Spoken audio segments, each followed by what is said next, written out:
So we looked at Mario movies, now we're going to look at a Sonic movie. This is Sonic the Hedgehog, the movie, or Sonic the OVA, as most people refer it to as. This was a short 2-episode miniseries released in Japan in 1996, and then in 1999 it was dubbed in English and released on home media to coincide the release of Sonic Adventure over here. It's pretty neat. So it's a very unique project, and I was one of those few kids who saw this movie as a kid. I mean, of course I did, since I'm a very big Sonic fan, and I think this one's going to be interesting to look at since I have nostalgia value towards it. I didn't see it a lot as a kid. I saw like maybe once or twice because I didn't have a copy of it. But hey, let's take a look and see what goes on in this first ever Sonic movie, which technically was a miniseries. So let's take a look. So this movie, or short series, whatever you call it, I'm going to refer to it as a movie because it's long enough to be a movie, almost 15 minutes, almost an hour, you know. It takes place in this area land called the Planet Freedom, and the Land of the Sky, and weird stuff like that. And Sonic lives in this junkyard that has the spaceship from Star Trek. And you know, he's just relaxing, and Tails just is messing with him. And I actually don't mind this voice cast, but Tails' voice can get a little irritating. Help me! Wake up, Sonic! Come on! Help! Help me! Wake up, Sonic! Shut up, damn! So this random owl guy is crashing in on Sonic's chill-out plane, and Tails tries to save him, but you know, Tails isn't that great of a savior. So of course Sonic has to save his ass, which comes to this weird close-up shot and zoom-out shot for him to save the Owl Man. You see, the president who lives in the White House, is basically wanting Sonic to come because Eggman kidnapped him, or Robotnik. And the thing about that is that this version of Eggman actually looks like, well, Eggman from the games. You see, this is a Japanese project. Eggman actually looks like how he's supposed to. Because for some reason in the West, where I live, actually a lot of other places too, he looks grotesque and ugly back in the 90s until Sonic Adventure happened. Thank goodness, because I do not like any of his designs. They have some charm, but the classic and modern Eggman designs are way better than the Robotnik designs of Adventures or SatAM. I'm just biased, I guess. So in this universe, Eggman lives in the Land of Darkness, which is below the Land of the Sky. It's really weird. And of course, he says that, this guy called Mecha Robotnik, or Metal Robotnik, took over, which is the biggest bullshit ever. I mean, it's obvious that he controls a robot, because what the hell is Metal Robotnik? Why would we call that named after him?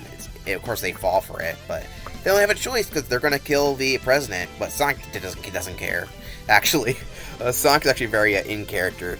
There's a lot of times where Sonic will be either too passive or too goody two-shoes, but this is one of those versions of Sonic where he just doesn't give a shit, and I kind of like it. About it, you created that stupid contraption in the first place. Why should I have to go around cleaning up your messes?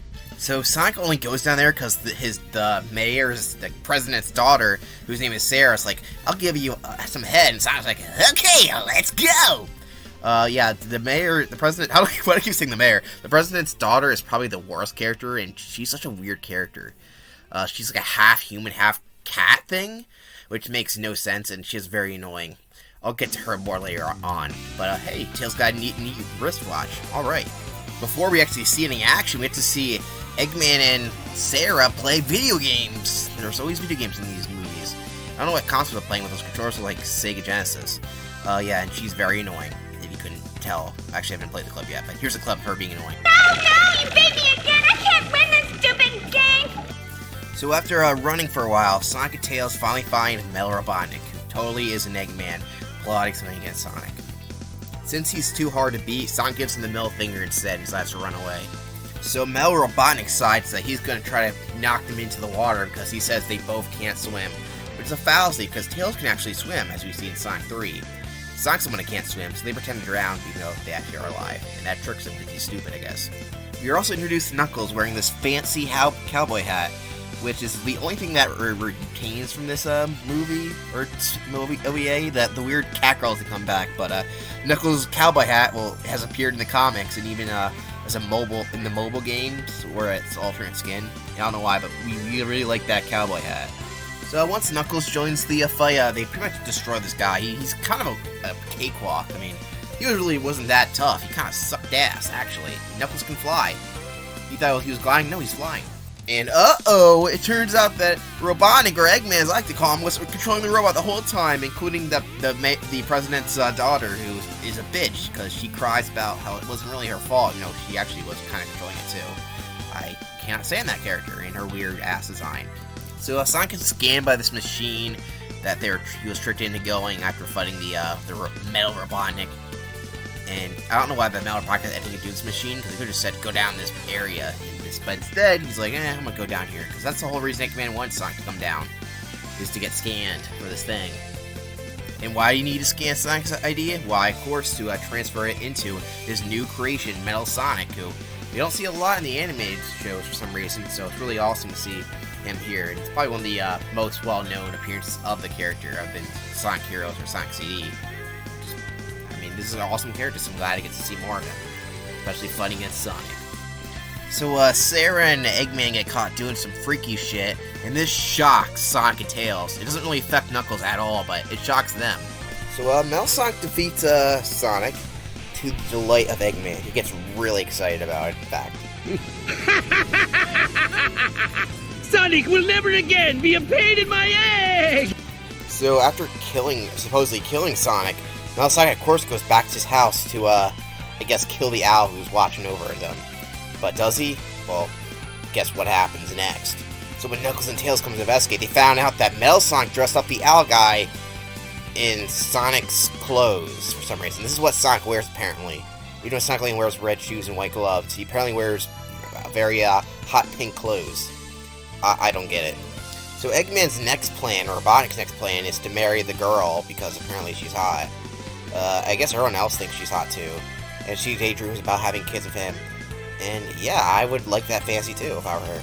So it turns out Sonic is alive, of course he is. He fights Metal Sonic because Metal Sonic's trying to destroy the world basically, or merge the world. And we get to one of the most iconic lines in this whole film. In fact, the whole Sonic franchise in general, to be honest. You might know everything I'm going to do, but that's not going to help you, since I know everything you're going to do. Strange, isn't it? Yeah! And Metal Sonic decides to be a pervert here, and it's the reason that triggers Sonic to dance because their minds are linked or something like that.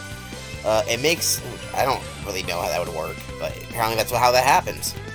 So yeah, Metal Sonic gets defeated after a long and tireless battle, but he decides that he doesn't want to be saved because, as he says, there can only be one Sonic. How poetic. It's actually a pretty cool scene, to be honest.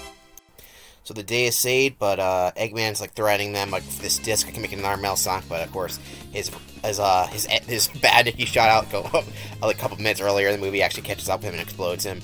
And yeah, that's pretty much how the movie ends. It actually ends with a Sonic chase scene where everyone's chasing after Sonic because everyone loves Sonic. A lot of people love Sonic in the Sonic franchise, a little bit too much. Just don't ask Chris or Elise why they like Sonic so much. And that is Sonic the Hedgehog from 1996/1999. And it holds up pretty well. It's very short, but hey, it's fast. It's as fast as Sonic is. So yeah, if you're a Sonic fan, you've probably seen this, but if you haven't seen it, I'd recommend it. It's very interesting, and it's very fun and short. It has weird elements, like the fact that the video just ended there, and I got some weird recommendations there. But I'm going to end it with this, because I don't even care. Yeah, watch Sonic 96. It's on YouTube. Anyway, my final rating is 7 out of 10, or 3.5 out of 5 stars. Make sure to check out my Letterboxd account at KyleAHCB. And make sure you subscribe to my Patreon to get videos early and see uncopyrighted filtered videos. This one shouldn't be copyright filtered, but there's a couple other ones that are. Thank you for watching.